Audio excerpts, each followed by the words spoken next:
بسم اللہ الرحمن الرحیم۔ اللہ تبارک و تعالیٰ کے عظیم نام سے آغاز کرتے ہیں جو بہت مہربان نہایت رحم والا ہے۔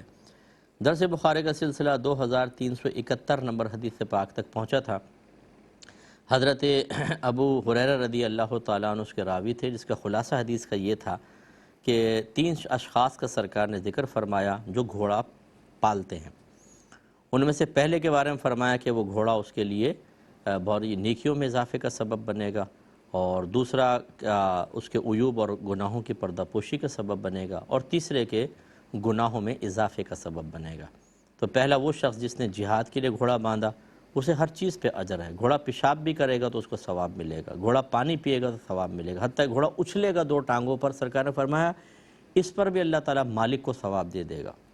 دیکھیں اب اللہ تعالیٰ کی شان ہے، ورنہ گھوڑے کو اچھلنے میں کون سی نیکی، لیکن اللہ کی مرضی، جس کو جو دینا چاہے، میں اور آپ اعتراض کیسے کر سکتے ہیں۔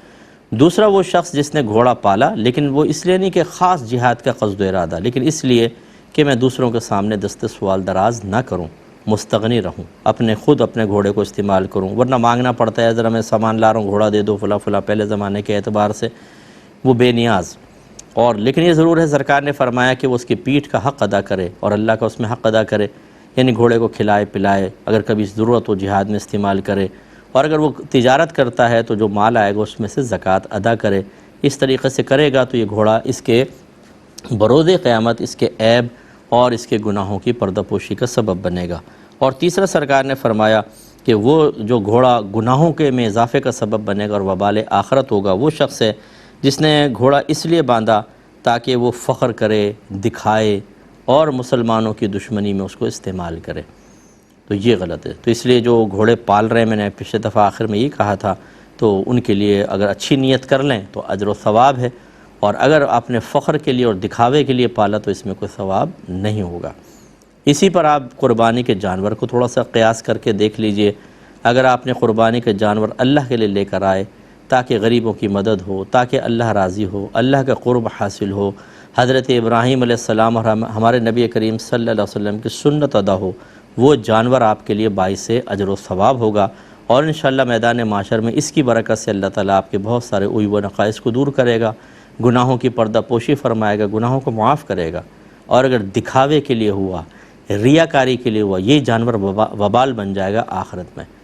تو اس لیے ہمارے جو بھائی بہن مہنگے جانور لاتے ہیں، مہنگا جانور لانا منع نہیں ہے، لیکن اگر قلب میں یہ نیت ہے کہ لاؤں تو اخبار کے اندر فوٹو کھینچے اور میڈیا اس کو کوریج دے، اور سوشل میڈیا پہ آپ نے ڈالا تاکہ لوگ واہ واہ کریں، اور جان بوجھ کے لوگوں کو دکھا رہے ہیں تاکہ لوگ ہمیں سراہیں، ہماری تعریفیں ہوں، تو پھر سمجھ لیں کہ یہ جتنا آپ کا اخلاص کم ہوتا جائے گا، اتنا نہ صرف ثواب کم ہوگا بلکہ گناہ بڑھے گا، بلکہ وبال آخرت زیادہ ہوگا۔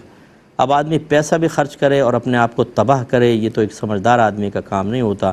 اس لیے اپنے بارے میں سوچئے کہ سابقہ زندگی میں ایسا تو نہیں کہ ہم نے کوئی اس طرح کے معاملات کیے ہوں، اگر کیے تھے تو اللہ تعالیٰ سے اللہ کی بارگاہ میں توبہ کرنی چاہیے۔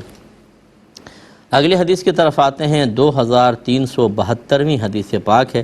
حضرت زید بن خالد کہتے ہیں کہ ایک شخص نبی کریم صلی اللہ علیہ وسلم کی خدمت میں حاضر ہوا، اور اس نے لقطہ یعنی راستے میں پڑی ہوئی چیز کے متعلق سوال کیا۔ رحمت کونین صلی اللہ علیہ وسلم نے فرمایا کہ اس چیز کی تھیلی کے مادے اور اس کی ڈوری کو یعنی اس کی تھیلی کے جو تھیلی ہے یا اس کی ڈوری، جو تھیلی جس سے باندھی گئی ہے، اس کو ذہن نشین کر لو، پھر اس کا 1 سال تک اعلان کرتے رہو۔ اگر اس عرصے میں اس کا مالک آ جائے تو وہ چیز اس کو دے دو، ورنہ وہ چیز تمہاری ہے۔ سائل نے پوچھا کہ اگر وہ گمشدہ بکری ہو تو؟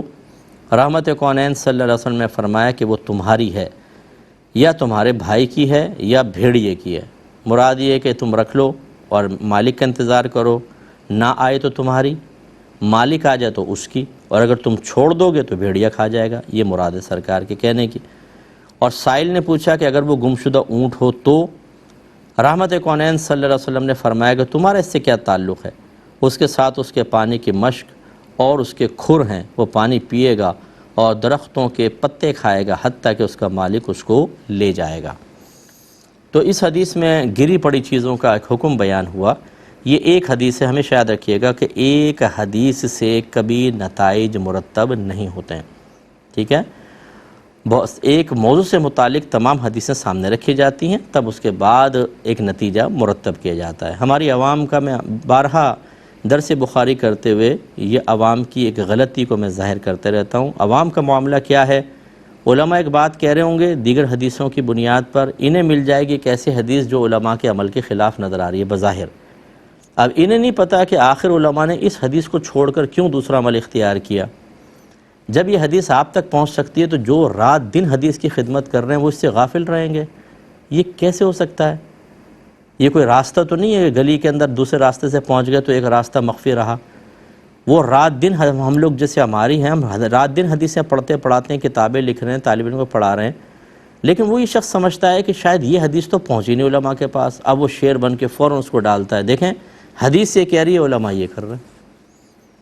اب وہ ہو سکتا ہے بھائی وہ منسوخ حدیث ہو سکتا ہے اس حدیث کی ابھی شرح آپ نے نہیں پڑھی، وہ شرح دوسری حدیث، کیونکہ حدیث کی شرح کرتی ہے بعض اوقات، دوسری حدیث اس کی شرح کرے تو موضوعی اور مفہومی بدل جائے، جو آپ نتیجہ خاص کر رہے ہیں وہ نہ نکلے۔ لیکن نہیں، ہمیں ہیرو بننا ہوتا ہے، ہمیں علماء پر تنقید کرنی ہوتی ہے۔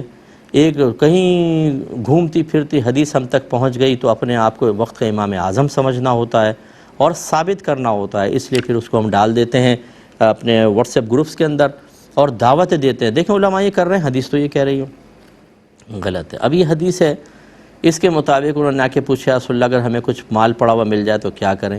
رحمت کونین صلی اللہ علیہ وسلم نے فرمایا کہ اگر وہ تھیلی وغیرہ ہے تو اس کو آپ اپنے پاس رکھیں، تھیلی کی شناخت، کس رسی سے وہ بندھی ہے اس کی بھی شناخت رکھیں، کیونکہ اپنی بھی انسان تھیلی بناتا تھا، اس زمانے میں تھیلیوں میں رکھ کے یہاں باندھ لیا کرتے تھے اپنے تہبند کے ساتھ، تو ایسا نہ ہو تھیلیاں مکس ہو جائیں تو پہچان کر کے رکھو۔ پھر سرکار نے فرمایا 1 سال تک اعلان کرو۔ فقہا یہ فرماتے ہیں یہ 1 سال تک اعلان کا حکم خاص 1 سال کہنا مقصد نہیں ہے، مراد یہ ہے کہ اتنی دیر تک اعلان کرو کہ مالک اس کی تلاش سے مایوس ہو چکا ہے، چونکہ سال میں 4 مہینے ہوتے ہیں، 4 موسم آتے ہیں، تو آدمی چیز کو کب تک تلاش کرے گا، اس لیے سرکار نے 1 سال کا لفظ ذکر فرمایا، ورنہ مراد یہی ہے کہ اس وقت تک اعلان کرو جب تک تمہیں یقین نہ ہو جائے کہ اس کا مالک تلاش سے مایوس ہو چکا ہے، اور عمومی طور پہ چونکہ 1 سال میں مایوس ہو جاتا ہے اس لیے 1 سال کا ذکر کیا، تو اس لیے وہ کریں گے۔ اب اس کے بعد سرکار نے فرمایا اگر وہ نہ آئے تو تم رکھ لو۔ ہمارے فقہ حنفی میں دیگر حدیثوں کی بنا پر یہ کہا جاتا ہے کہ اگر خود غریب ہے تو خود رکھ لے، ورنہ اس نامعلوم مالک کی طرف سے صدقہ کر دے، کیونکہ اگر آپ غنی ہیں، آپ کے پاس خود مال ہے، آپ رکھ کے کیا کریں گے، کسی غریب تک پہنچا دیں۔ لیکن یہ ضرور ہے کہ اگر آپ نے صدقہ کر دیا اور پھر وہ اصل مالک آ گیا تو آپ کو اپنے پاس سے اس کو دینا ہوگا، اور اگر نہیں آیا تو ٹھیک ہے پھر صدقہ ہو گیا، آپ کو بھی ثواب ملے گا، اس کو بھی ملے گا۔ اس سے یہ معلوم ہوا، سب میرے بھائی بہن غور سے سنیں، کہ جو آپ کو گری پڑی چیز ملتی ہے وہ آپ کی نہیں ہو جاتی۔ اگر فوراً آپ کی ہو جاتی تو پھر نبی کریم کیوں فرما رہے ہیں کہ 1 سال تک اعلان کرو، مالک کو تلاش کرو، پھر وہ نہ آئے تو پھر تم رکھ سکتے ہو، وہ بھی فقہ حنفی کی روشنی میں غریب ہے تو آپ رکھیں ورنہ کسی دوسرے کو دے دیں، یا گھر میں کوئی غریب ہے تو اپنے گھر میں دے سکتا ہے آدمی۔ اس کا مطلب یہ ہوا، علماء نے واضح طور پہ لکھا کہ اگر کوئی پڑی ہوئی چیز ہے اور وہ آپ کو یقین ہے کہ مسلمان کی ہے، جیسے ہمارے ملک پاکستان میں مسلمان کی چیز ہوگی، اکثر غیر مسلم کی بھی ہو سکتی ہے، وہ نشانی سے پتہ چل جائے گی، موبائل کوئی ملا اس میں سارے کرسچنز کے نمبر ہیں تو اس کا مطلب وہ تو غیر مسلم کا، وہ الگ مسئلہ ہے، لیکن مسلمانوں کی ہوگی۔ ہاں باہر کے ملک میں الگ ہو سکتا ہے معاملہ جو میں ذکر کرتا ہوں۔ تو اب اگر وہ ملی آپ کو نظر آئی ہے، یا تو آپ اس نیت سے اٹھائیں کہ میں اس کو مالک تک پہنچا دوں گا، پھر یہ آپ کے پاس امانت ہوگا، یاد رکھیں۔ اور اگر آپ اس کی ہمت نہیں رکھتے کہ یار کہاں میں اعلانات کرتا رہوں گا، کہاں تلاش کروں گا، تو پھر بالکل نہ اٹھائیں، اس کو چھوڑ دیں، چاہے کوئی دوسرا اٹھا کے لے جائے، آپ کے اوپر وبال نہیں ہوگا، وہ جانے اس کا معاملہ جانے۔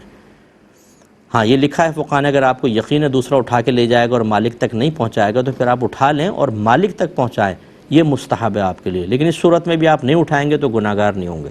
لیکن اگر آپ نے اپنی ملکیت بنانے کی نیت سے اٹھایا، مثلا 100 روپے پڑے ملے، آپ نے کہا یہ تو غیب سے مدد ہو گئی جی، کوئی نیکی کام آ گئی، ہاں بڑے آپ نیک ہیں نا، آپ کی نیکیاں کام آ گئیں، نہ نماز پڑھے نہ روزہ رکھے، لیکن ایسے موقع پہ ہم نیک ہوتے ہیں، تو فوراً جا کے سگریٹ خرید لی، پان لیا، کھا پی لیا۔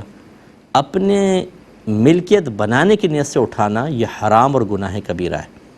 یہ بالکل ایسا سمجھ لیجئے کہ جیسے کسی کی آپ جیب سے 100 روپے کا نوٹ نکال کے کچھ چیز لے لیں۔ فرق یہ ہے کہ یہ 100 روپے زمین پہ پڑے تھے، وہ 100 روپے اس کی جیب میں تھے، دونوں مسلمان بھائی کے ہیں۔ بعض لوگ کہتے ہیں ہمیں تو اللہ کی زمین سے ملا ہے، تو اگر کوئی آپ کے بچے کو کڈنیپ کر کے لے جائے اور کہے مجھے تو اللہ کی زمین سے ملا ہے، آپ کیا کہیں گے؟ آپ بتائیے ذرا۔ تو یہ اپنے مقولے ہمیں نہیں استعمال کرنے چاہیے، شریعت یہ کہتی ہے۔ ہاں اگر کوئی ایسی چیز ہے کہ وہ فوری طور پہ خراب ہونے والی ہے، کوئی پھل مل گیا آپ کو، کوئی کھانے کا ٹفن وغیرہ مل گیا اور وہ ایک دن سے زیادہ نہیں چلے گا، اب آپ کو لمبا اعلان کی حاجت ہے، تھوڑا بہت معلوم کریں، آپ کھا سکتے ہیں، اس کو استعمال کر سکتے ہیں۔ اچھا، پھر مال کی مالیت کے اعتبار سے مالک کی تلاش سے مایوس ہونے کا اندازہ کیا جائے گا۔ مثلا آپ کو 5 روپے کا سکہ ملا ہے، کون کب تک تلاش کرے گا؟ 100 روپے ہوں تو، 5000 ہوں تو، اگر پورا نوٹوں کا بریف کیس ہو تو، اگر سونے کا سیٹ ہو تو آپ اندازہ کریں گے کہ جتنی مالیت بڑھتی جائے گی مالک اتنے زیادہ عرصے تک بے چینی سے اس کو تلاش کرے گا۔ تو اس لیے آپ اس کا اندازہ کر سکتے ہیں، جب اگر جیسے 100 روپے کب تک تلاش کرے گا، ایک آدھ دفعہ کو راؤنڈ لگائے گا دیکھے گا نہیں، تو آپ 1-2 دن کے اندر ہی اس کو خرچ کر سکتے ہیں۔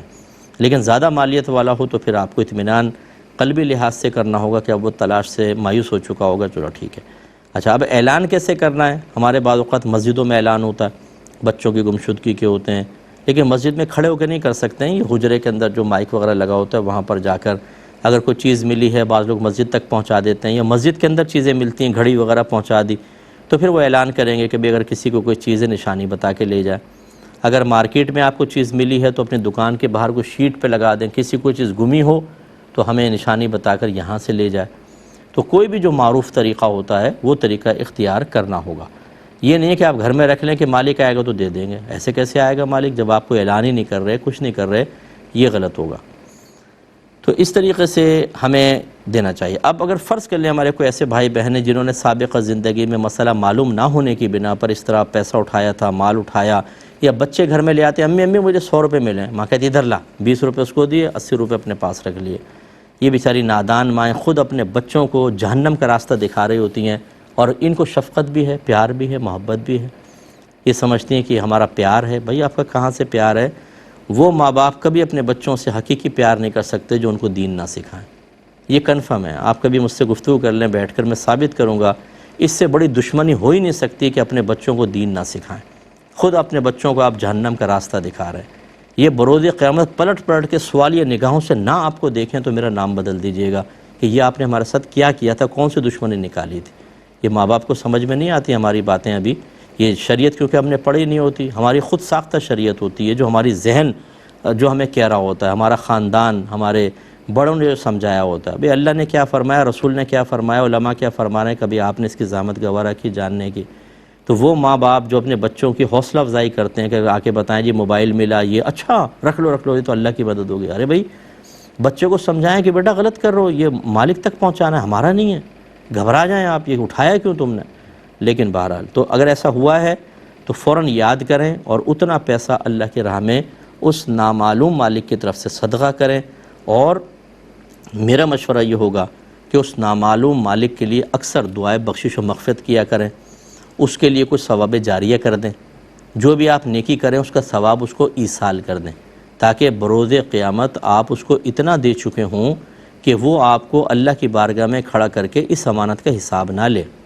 کیونکہ اگر آپ نے ایسا نہیں کیا تو اس کے بدلے میں آپ کی نیکیاں دی جائیں گی، اور پتہ نہیں کتنی نیکیاں وہ لے جائے گا، اس لیے ذرا احتیاط کیجیے گا۔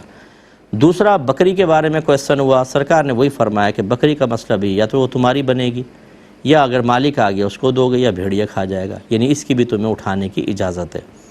اونٹ کے بارے میں جب کویسچن ہوا، سرکار نے اظہار ناراضگی فرمائی، اس میں نہیں ہے، دوسری حدیث میں ناراض ہو گئے سرکار، اور فرمایا تمہیں اس سے کیا ہے؟ اس کے پاس پیر ہیں، وہ چل سکتا ہے، اس کے پاس مشک ہے، یعنی اس کے کوہان کے اندر پانی جمع ہوتا ہے، وہ خود چر کے گزارا کر لے گا، اور اتنی بڑی چیز ہے مالک ڈھونڈتا ہوا آ ہی جائے گا۔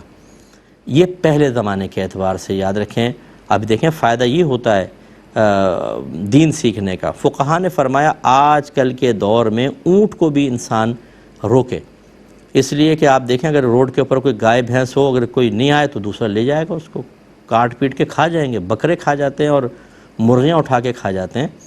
تو اس لیے آج کل کے حساب سے چونکہ اب اونٹ پالے تو جاتے نہیں، ہو سکتا ہے کسی کے قربانی کا ہو، کسی کے ریوڑ سے نکل کر آ گیا ہو، تو اس لیے آپ اس کو روک سکتے ہیں، اور روکیں بلکہ تاکہ اصل مالک کو تلاش کر کے اس کو دے دیں اور اصل مالک تک پہنچائیں۔ تو امید ہے کہ لقطے کے بارے میں یہ حدیث اب ذہن میں رہے گی۔ اگلے باب پر آتے ہیں کہ بابو بیع الحطب والکلائی، لکڑی اور گھاس کو فروخت کرنے کا باب۔ نبی کریم صلی اللہ علیہ وسلم سے روایت کرتے ہیں زبیر بن عوام رضی اللہ تعالیٰ عنہ کہ سرکار نے فرمایا، اگر تم میں سے کوئی شخص رسیاں لے، پھر لکڑیوں کا گٹھا باندھ کر لائے، پھر ان کو فروخت کرے اور اس کے سبب سے اللہ تعالیٰ اس کو سوال کرنے سے بچا کر رکھے، تو یہ اس کے لیے اس سے بہتر ہے کہ وہ لوگوں سے سوال کرے، اس کو دیا جائے یا منع کر دیا جائے۔ دوسری روایت بھی ہم لے لیتے ہیں، 2300 ہے اسی طرح کی۔ حضرت عبد الرحمن بن عوف کہتے ہیں کہ میں نے حضرت ابو ہریرہ رضی اللہ تعالیٰ عنہ کو یہ بیان کرتے ہوئے سنا کہ رسول اللہ صلی اللہ علیہ وسلم نے ارشاد فرمایا کہ اگر تم میں سے کوئی شخص لکڑیوں کا گٹھا اپنی پیٹھ پر لاد کر لائے تو وہ اس سے بہتر ہے کہ وہ کسی سے سوال کرے، بس پھر وہ اس کو دے یا منع کر دے۔ یعنی اگر مل بھی جائے، آپ نے دست سوال دراز کیا، مل جائے پھر بھی اچھا نہیں ہے، اپنے ہاتھ سے کماؤ، اور منع کر دے تو اس میں تو ذلت بھی ہے۔ یہ ایک صحابی تھے جو سرکار کے پاس آئے، انہوں نے اپنی تنگ دستی کی شکایت کی، تو نبی کریم صلی اللہ علیہ وسلم نے فرمایا تمہارے پاس کچھ ہے؟ تو انہوں نے بتایا کہ جی وہ کلہاڑی کا اگلا حصہ ہے۔ سرکار نے لکڑی منگوائی، اس کا دستہ بنایا، فرمایا جاؤ جنگل میں اور 2-3 دن تک لکڑیاں کاٹ کر اور بازار میں بیچو، میرے پاس مت آنا۔ وہ گئے، اس طرح کیا، جب 2-3 دن بعد آئے تو اچھا نفع ہو چکا تھا۔ تو سرکار نے فرمایا یہ اس سے کہیں زیادہ بہتر ہے کہ کوئی کسی کے سامنے ہاتھ پھیلائے۔ یہ گویا کہ سرکار سمجھا رہے ہیں کہ یہ مانگنے کی عادت گندی ہے، نکھٹو بننے کی عادت گندی ہے۔ کام کوئی برا نہیں ہوتا انسان کو، اب جیسے ہمارے بہت سارے نوجوان، میں اس پہ کئی دفعہ سمجھا چکا ہوں کہ وہ اچھی ان کے پاس ڈگریز ہوتی ہیں تو وہ چھوٹا کام کرتے ہوئے شرماتے ہیں۔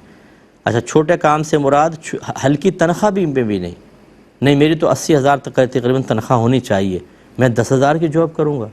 ارے بھائی کر لو، آپ نے 1 سال تک جاب نہیں کی، وہی 10,000 مل جاتے تو ایک سال کے اندر آپ دیکھ لیں 1,20,000 آپ کے پاس آ جاتے۔ ماں سے مانگ رہے ہیں، کبھی والد صاحب سے مانگ رہے ہیں، ایک پائی کے لیے آپ تنگ ہو رہے ہیں، لیکن 10,000 کی جاب نہیں کرنی، کیوں؟ جی میں تو 80,000 کا آدمی ہوں۔ یہ غلط چیز ہوتی ہے، بلکہ ہمارے ہاں مطلب یہ بہت ہی معیوب سمجھا جاتا ہے اب اس کو، ورنہ آدمی کوئی بھی چپس کا ایک وہ کیبن ہی لگا لے بھائی، کم از کم آپ حلال تو کما رہے ہیں۔ دوسروں کے سامنے دستے سوال دراز کرنے سے کہیں زیادہ بہتر ہے کہ انسان اپنے ہاتھ کی کمائی سے کھائے۔